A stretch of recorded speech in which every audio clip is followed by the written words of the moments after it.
লজ্জা লাগে না বাবা? কিন্তু মেয়েটার যন্ত্রণায় সে হার্ট ফিল করলো। মেয়েটা এরপরে মারা গেল। বাবা যখন বাড়িতে ফিরে আসলো, বাবার মাথাটা নোয়া, লজ্জিত একটা মুখ। এখনই আমার মেয়ের সাথে দেখা হলে আমার কানে বাজতেছে, আমার মেয়ে আমাকে বলেছে, লজ্জা লাগে না বাবা?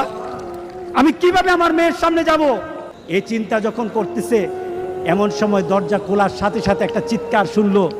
স্ত্রী চিৎকার বলতেছে, আমার মেয়েটা মারা গেছে। বাবার কানে তখন বাজতেছিল রাতের কথা, লজ্জা লাগে না বাবা? তার জানাজার ব্যবস্থা হলো। মেয়েটাকে যখন কবরের মধ্যে দাফন করে দেয়, কবরের মধ্যে রাখা অবস্থায় বাবা চিৎকার করার কথা ছিল, বাবা চিৎকার করে নাই, বাবা হেসে দিয়েছে। তাকে জিজ্ঞাসা করলো, তুমি হাসছো কেন?